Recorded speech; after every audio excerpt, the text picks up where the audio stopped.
Imagine you're playing tag, but instead of running up to tag someone, you could tag them from across the playground. That would be amazing, right? Well, that's kind of what happened with weapons throughout history. A long, long time ago, people had to get really close to hunt animals or protect themselves. They used sticks and rocks. But then someone had a brilliant idea. What if I could throw this stick really far? And that changed everything.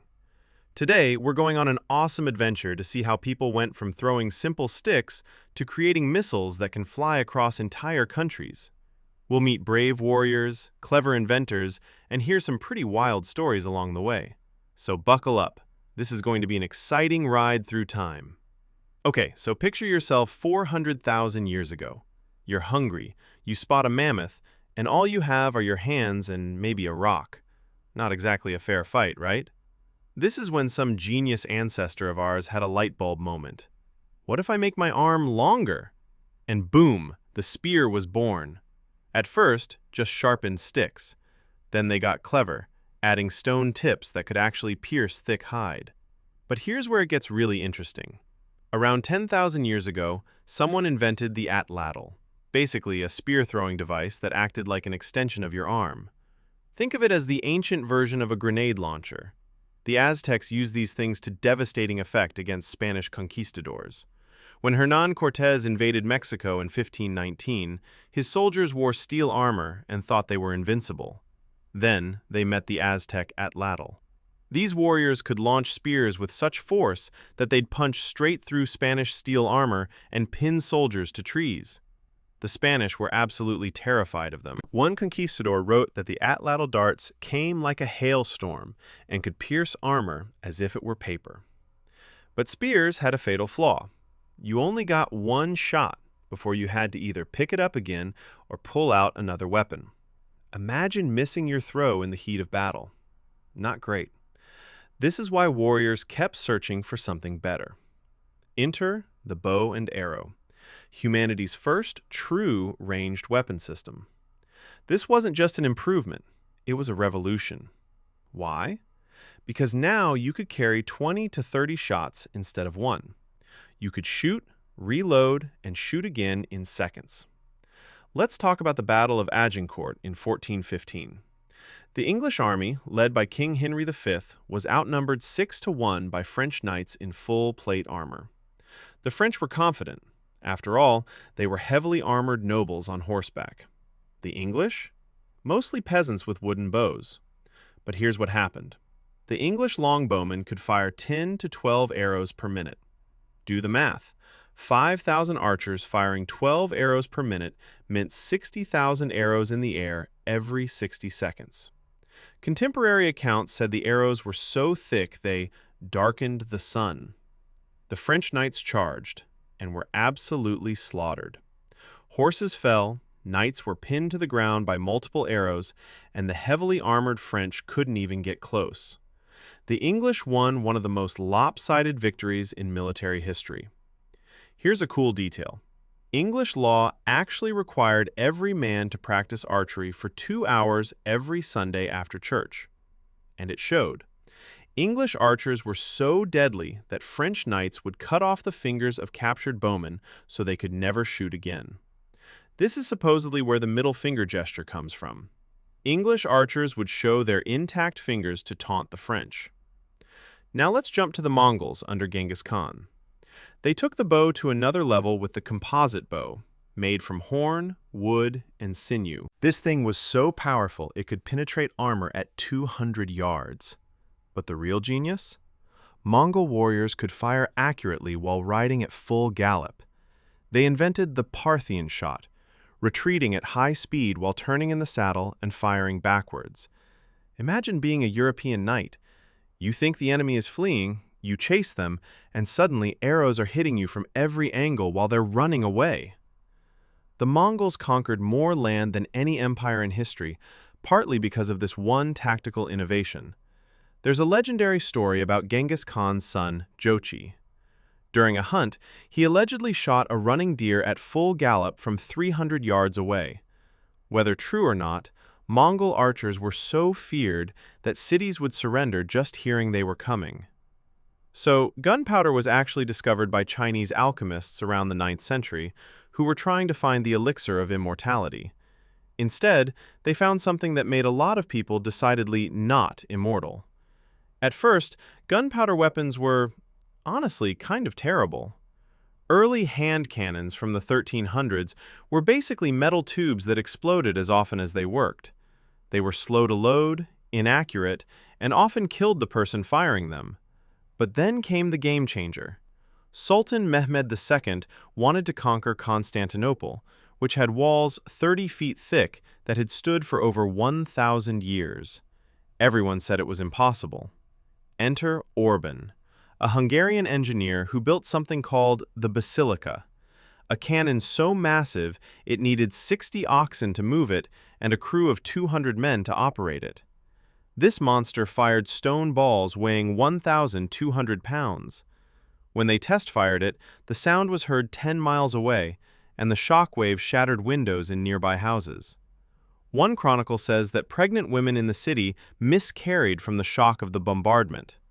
For 6 weeks, these cannons pounded the walls day and night. The sound was so loud and constant that people couldn't sleep. Massive stones rained down on the city. On May 29, 1453, after 53 days, the walls finally broke. Constantinople fell for the first time in its history. The medieval age was officially over, and the age of gunpowder had begun. Here's the crazy part. Orban had actually offered his services to Constantinople first, but they couldn't afford to pay him, so he went to the enemy. Imagine losing your city because you were too cheap to hire the best engineer. By the 1500s, personal firearms evolved into muskets. But here's a funny thing. They were actually worse than bows in many ways. Slower to reload, less accurate, affected by rain, and produced smoke that blinded the shooter. So why did they win? 2 reasons. First, any peasant could learn to fire a musket in a week. Training an English longbowman took 10 years. Second, the psychological impact was enormous.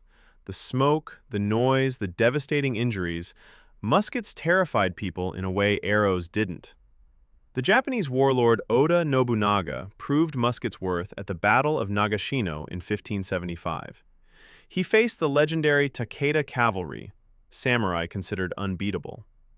Nobunaga lined up 3,000 musketeers behind wooden barriers and had them fire in rotating volleys, so there was constant gunfire. The Takeda cavalry charged and were mowed down in waves. It was the end of an era for traditional samurai warfare. By the late 1800s, armies had a problem. Rifles were great, but in a big battle, you'd have thousands of soldiers all reloading individually. What if one person could fire as fast as 100? Enter Hiram Maxim, an American inventor. He was at a dinner party in Vienna when someone told him, "If you want to make real money, invent something that will help these Europeans kill each other more efficiently." Dark advice, but Maxim took it seriously. He invented the Maxim gun, the first truly automatic machine gun. It used the recoil from each shot to load the next bullet. One man could now fire 600 rounds per minute. Maxim's demonstration was legendary. He set up his gun and told skeptical military officers, "This gun will fire as long as I hold the trigger."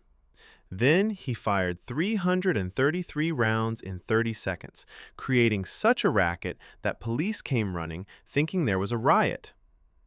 British colonial forces quickly adopted it. In the Battle of Omdurman in Sudan in 1898, 8,000 British troops faced 50,000 Sudanese warriors. It should have been a massacre of the British. Instead, with just 20 Maxim guns, the British killed 10,000 Sudanese warriors while losing only 47 men themselves.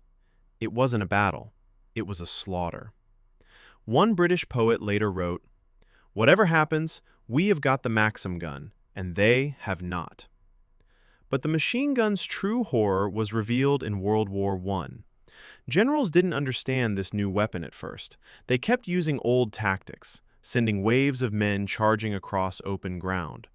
On the first day of the Battle of the Somme, July 1, 1916, British officers ordered 100,000 men to walk, not even run, walk across no man's land toward German machine gun positions. The officers thought their artillery had destroyed the German defenses. They were wrong. German machine gunners emerged from underground bunkers and opened fire. In some places, entire battalions were wiped out in minutes. Men fell in rows like wheat being cut. By the end of the first day, 20,000 British soldiers were dead, the worst single day in British military history. Soldiers were ordered to walk, not run, because officers thought running would make them disorganized. This decision alone may have killed thousands. The machine gun had made old warfare tactics obsolete, but it took years for generals to accept it. When airplanes first appeared in World War I in 1914, both sides used them just for reconnaissance, basically flying around taking notes. Pilots from opposing sides would sometimes wave at each other in the air. Then, one day, a frustrated pilot threw a brick at an enemy plane. Then someone tried a pistol. Then rifles. Within months, someone mounted a machine gun on a plane. War escalated fast. But there was a problem. The machine gun would shoot the plane's own propeller. A Dutch engineer named Anthony Fokker solved this by inventing a synchronization gear that timed bullets to fire between the spinning propeller blades. Suddenly, fighter planes became deadly weapons. This led to legendary pilots like the Red Baron, Manfred von Richthofen, who shot down 80 enemy planes. He painted his plane bright red so everyone would know who he was. That's like wearing a target and still winning. He became so famous that when he was finally killed, Allied soldiers buried him with full military honors. By World War II, planes evolved into massive bombers. The B-17 Flying Fortress could carry 8,000 pounds of bombs and had 13 machine guns for defense. Crews called them flying fortresses because they bristled with weapons. One of the most daring uses of bombers was the Doolittle Raid in 1942. After Pearl Harbor, America wanted to strike back at Japan, but there was a problem. No American base was close enough to Japan for bombers to reach. So they did something impossible. They launched 16 B-25 bombers, which are land-based bombers, from an aircraft carrier. B-25s were never designed for carrier launches and were too big to land on one, so it was a one-way trip. Lieutenant Colonel Jimmy Doolittle led the raid. They flew at extremely low altitude to avoid radar, bombed Tokyo and other cities, then tried to reach China. Most crews crash-landed or bailed out, but they survived. The raid did minimal physical damage, but the psychological impact was enormous. Japan had said their homeland was invulnerable. America proved them wrong. It boosted American morale when it was desperately needed and forced Japan to pull back forces to defend their home islands. Later, the B-29 Superfortress could fly higher and farther than any previous bomber. These planes could bomb from 30,000 feet, so high that anti-aircraft guns couldn't reach them. They were pressurized and heated so crews could survive at that altitude. One B-29 crew described it as like being in a submarine in the sky. These planes eventually dropped the atomic bombs on Hiroshima and Nagasaki, changing warfare forever. In World War II, Nazi Germany developed something terrifying, the V-2 rocket. This was the world's first ballistic missile. It would launch straight up into the edge of space, then come screaming down at over 3,500 miles per hour. Here's what made it so scary. You couldn't hear it coming. It moved faster than sound. People would be walking down the street in London when suddenly, boom, a building would explode. Only after the explosion would you hear the sound of the rocket coming.